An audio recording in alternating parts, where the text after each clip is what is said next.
We're here at Ditchford Lakes and Meadows today. It must be around 2 years since we were last here. We're here to see what butterflies and dragonflies are about. We're just making our way up this narrow ride because we can't cross the meadow at the moment because they're haymaking. Had some overnight rain, but although it's quite early in the morning still, it's pretty hot and humid already. And the first species of butterfly we come across is the meadow brown, and also this green-veined white. There's also a fair selection of various flies and bees on this ride, and this is a species of longhorn beetle. The common name is just a black and yellow longhorn beetle.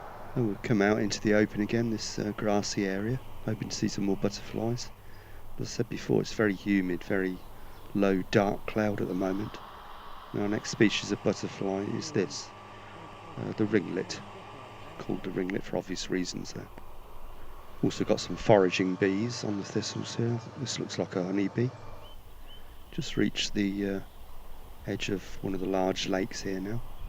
Looking out, we've got a lone cormorant, not many birds about this time of year, and some common spotted orchid by the edge of the water there.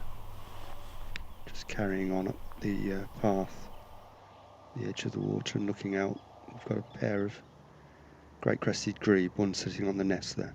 The sun started to burn off some of the cloud now, just carrying on up the path, scanning the undergrowth for any more insect life. Got another green vein white, named green vein whites because the green veins on the underside of the wing there. The tree cover's increasing this part of the path, but as the trees part, looking out over the lake there, we've got fishing common terns swooping over the water. Just reached the meadow before you go into the small copse, and we've got ragwort here. Just having a walk through the copse here, and you can see the ground is really churned up. The hoof prints there of cattle. Haven't seen any cattle here today though, so far. It's quite an overgrown wood in places this, and the pools here are quite dark and in places stagnant. But there's life on the water surface there, back swimmers and water boatmen, and a moorhen just swims by. Just reached the edge of the nature reserve now, going to make our way back across the meadow here, and one of the cattle I was talking about appears in the distance, and the unmistakable undulating flight of a green woodpecker. And our next species of butterfly is a gatekeeper. We've just reached the lake again, and the common terns are still out there fishing, diving down into the water. That one was unlucky this time. And the briefest glimpse of a kestrel through the trees there. Just passed through the gate to the fishing lake, members only fishing here, just on the lakeside path, and looking out on the large lake there, we've got a family of mallard. Always a lovely sight. And more and more blue sky appearing now, feels a little bit fresher. And looking out, we've got another baby there, that's a baby coot, probably the only survivor of a once large brood. Always reminds me of a prehistoric land with the dead trees, Ditchford. And our next butterfly on view is a speckled wood. Really is a lovely spot here on a day like today. Sun really beating down now. Promises to be one of the hottest days of the year. And we were only saying we hadn't seen any banded demoiselles, but there's a male. And the water looks invitingly cool and clear.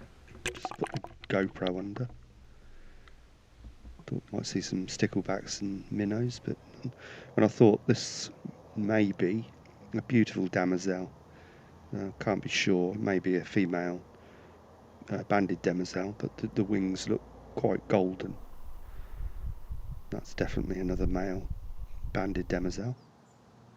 Here we have a pair of common blue damselflies mating. When they assume this shape, it's called the copulation wheel or the mating wheel. They do this because the female genitalia is actually at the end of her abdomen, and the male genitalia is actually just behind the thorax. So they assume this shape so the male can fertilise the female's eggs. It's quite interesting. The female may mate with several males, but it's the last male's sperm that will fertilise her eggs. Okay, I'm going to head back past the cattle to where we first came into the reserve and just spend some time in the sunshine next to the lake here to see what else comes along. Hopefully some larger dragonflies. First to come into view is this burnet moth on the thistle there.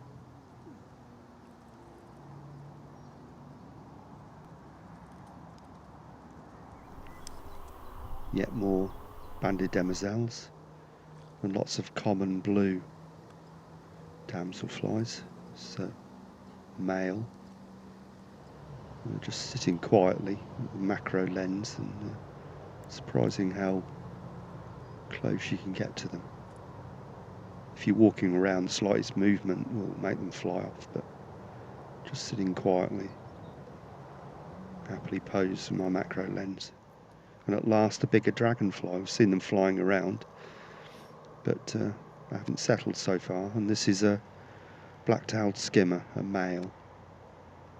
And as the sun beats down, we're going to try and find some shade and a cold drink, and I'll see you next time.